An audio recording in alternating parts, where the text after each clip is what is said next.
Welcome to the Divorce Discussions. In this Divorce Discussions series, I invited Tracy Ann Moore-Grant, a family law firm partner, mediator, and founder of Amicable Divorce Network, to come and speak with me. As founder of Amicable Divorce Network and the Amicable Divorce process, Tracy likes to say an amicable divorce is a divorce process for reasonable people. In this discussion, I asked Tracy to walk me through what an individual might expect to have happen when they choose to use the amicable divorce process for their uncoupling. Our members, we often say it's like a card game. You have two attorneys hired from the Amicable Divorce Network. One spouse and the other spouse both get somebody. You have a match in that card game. And so then we can do the amicable divorce process, which is a completely out of court process. We exchange documents, verified financial disclosures. If you need some tax returns, you need some bank records. It's a divorce that's designed for the parties. We have parties who want to go very fast. They need some legal help to calculate that child support, or whatever it is, but they need to be divorced in so many days. We can do that. I've been working on a couple of cases that have lasted over a year.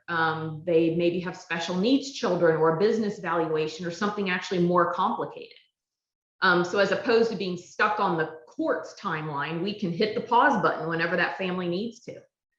We do that with addiction issues. Does somebody need to go to treatment? Does somebody need to have so much sobriety before we can move to the next step? We have a lot of flexibility in the process. We can call in other professionals as needed. Do we need that business valuation? Do we need a certified divorce lending professional to help us with this mortgage? Does, one spouse need help budgeting? Do we need a financial professional to help them with that? So the team is available to parties who need it, and they can have confidence that anybody they look at in our network has experienced and is vetted and, is there to really help them, not take advantage of the situation. So Tracy, it sounds a little bit like more robust than a mediation, where you can bring people in as a mediation, and a little bit like collaborative law. Can you walk through kind of the different models and processes, and then show where amicable divorce kind of where that fits in? Yeah, so we view it as there being a few different types of divorces. So one would be uncontested, and that would be the parties need no negotiation. They come to an attorney, hopefully to get their paperwork drawn up professionally, and they are not negotiating. Usually these parties have little assets, often don't have minor children, are really able to settle those issues themselves. So often they will do a DIY divorce, which I caution everybody to not do. If you have any issues that involve kids, taxes, real estate, a 401, anything at all, just have an attorney prepare that paperwork for you. I've seen so many nightmares that have come from doing your own paperwork. So our network is vetted for being low cost and low conflict. They're not going to, blow things up. They're just going to do your paperwork if you need help with that. So there's sort of the uncontested tends to DIY area. Collaborative that you touched on has the same spirit as amicable. We have several collaboratively trained professionals in our network. Collaborative has sort of a mandatory team.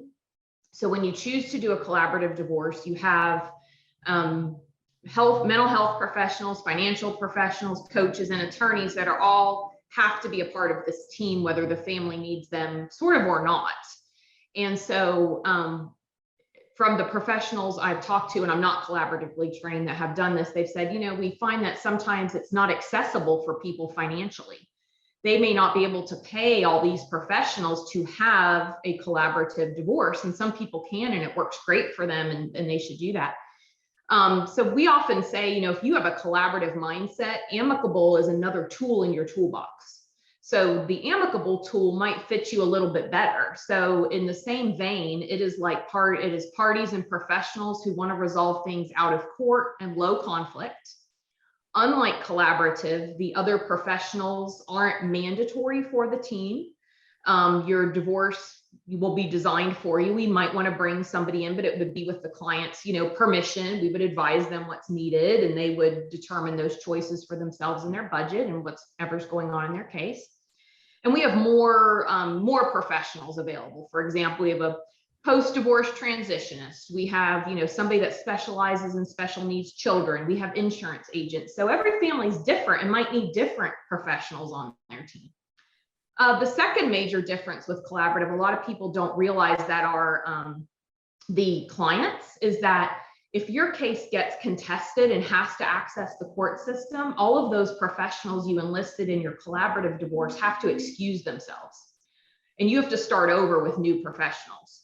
And the reason is because within the collaborative process, there's no real confidentiality. So your attorney speaks candidly about your case, and everybody's sharing information to be collaborative, right? They're not trying to hide anything, and I don't fault that.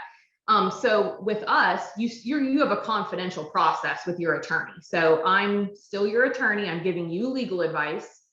I'm not being a pain in the butt to the other attorney. I'm being cooperative. We're voluntarily giving information. We're sharing things, but nobody compromises their confidentiality. So if something happened and there was an emergency and we had to access the court system, you can use your same professionals. Nobody has done anything different with their role than they would with any other case. And so you can run right to court with the same people.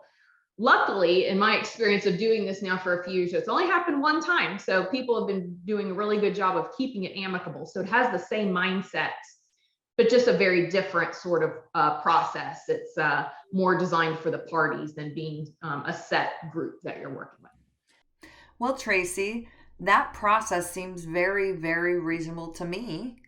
And I love how the process goes at the pace of the client's needs versus the pace of the courts or the attorneys or anybody else. Very client focused. If you are a professional in California and are interested in learning more about the Amicable Divorce Network, please reach out to me and I will provide you with more information and connect you to the next networking and information session available. If you are a client who wants to learn more about the amicable divorce process, please reach out to me and I will connect you with one of our expert professionals within the network.